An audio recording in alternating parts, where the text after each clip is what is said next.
Lily avait ramené ses cheveux en une grosse touffe crépue au-dessus de sa tête. Ça lui donne un air espiègle et une dégaine d'aventurière. Quand je suis accroupi à côté d'elle pour observer de près les plantations, son bras frôlait le mien et ça m'avait monté une drôle de chaleur dans les joues.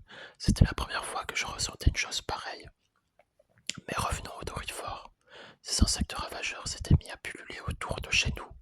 Mon père appelle ça la vermine des patates, et tous les matins il passait près d'une heure à quatre pattes dans le potager pour les éliminer. Ce jour-là, après son incursion, on s'est amusé à chercher les survivants. Lily en avait repéré deux qui faisaient l'amour sur une feuille. Enfin, c'est ce qu'elle prétendait. À l'époque, je ne savais pas ce que ça voulait dire à Lily. C'était bien gardé de me donner des détails. Quand on s'est penché sur les amoureux, l'un des deux insectes s'est envolé lourdement. On l'a suivi des yeux pour voir où il se dirigeait. Son escapade a été stoppée net par la langue collante d'une grenouille embusquée derrière un plant de pommes de terre. Lily a protesté. Mais t'es pas gêné, toi. C'est pas ton Dorifort d'abord. La grenouille avait un bond de côté.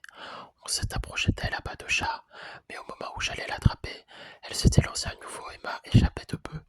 Je l'ai vue se glisser. Elle s'est retournée et j'ai eu comme l'impression qu'elle allait nous dire Jamais vous ne m'attraperez. Elle nous narguait avec ses yeux globuleux. Moi, ça m'a énervé, j'ai sauté par-dessus la barrière d'un seul mouvement.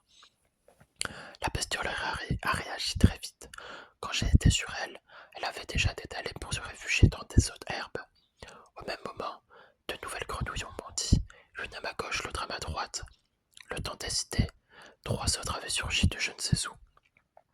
J'ai bientôt été entouré d'une véritable bande qui s'est dirigée en sautillant dans un grand désordre vers le talus qui descendait de façon abrupte.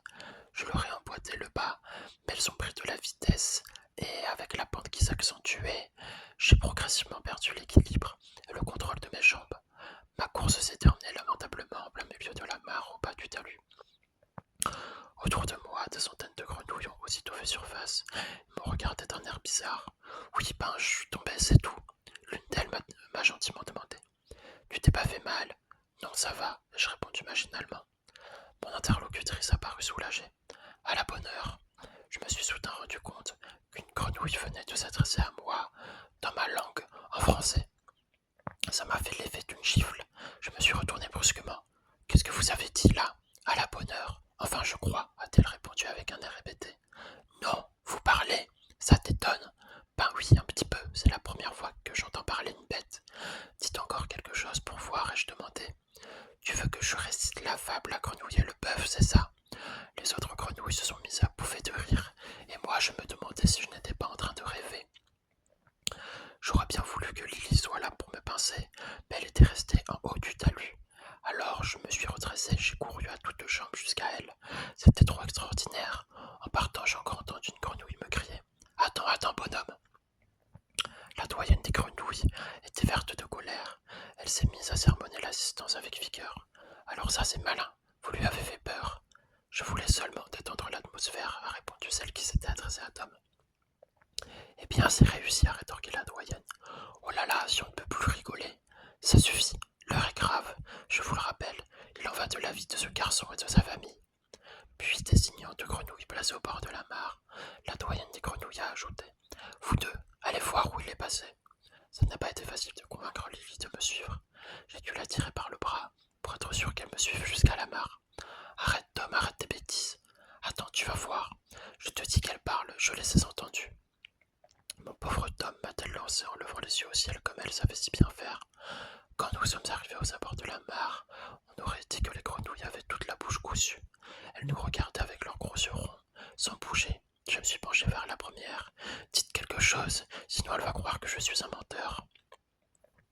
La grenouille qui avait la voix la plus grave s'est enfin décidée à prendre la parole. Je comprends votre étonnement. C'est toujours une surprise pour les humains d'entendre parler les animaux. Cependant, c'est comme ça, on parle. Mais c'est pas ça qui est important. En l'entendant, je n'ai pas pu m'empêcher de me retourner vers Lily pour lui dire assez satisfait de moi. Ah, tu vois, qu'est-ce que je te disais? Lily, sans se démonter, m'a répliqué avec un naturel déconcertant. Oui, ça va, elle parle. Écoutez-moi, les enfants, a repris solennellement la vieille grenouille. J'ai quelque chose de très important à vous dire. Il se prépare une terrible catastrophe. Il n'y a pas l'ombre d'un doute. La pluie va tomber pendant 40 jours et 40 nuits, sans arrêter et tout recouvrir. Ce sera un nouveau déluge. Pour nous, ce n'est pas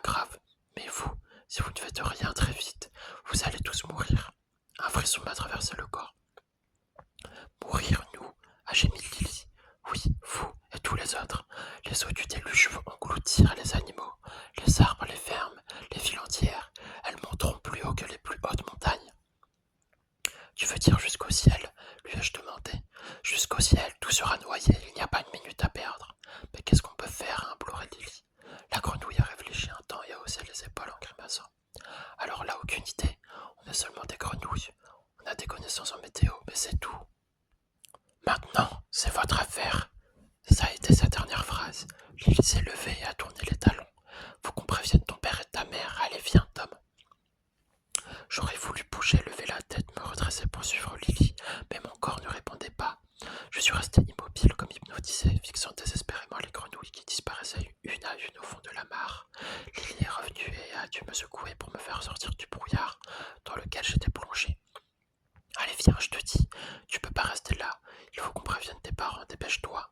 Alors nous avons grimpé la pente et couru à perdre haleine jusqu'à la ferme. Nos deux cœurs battaient la chamade. Ce que venait de nous dire la doyenne des grenouilles m'avait glacé. C'était quelque chose d'inimaginable, de terrible. Et puis le soleil a disparu derrière l'horizon.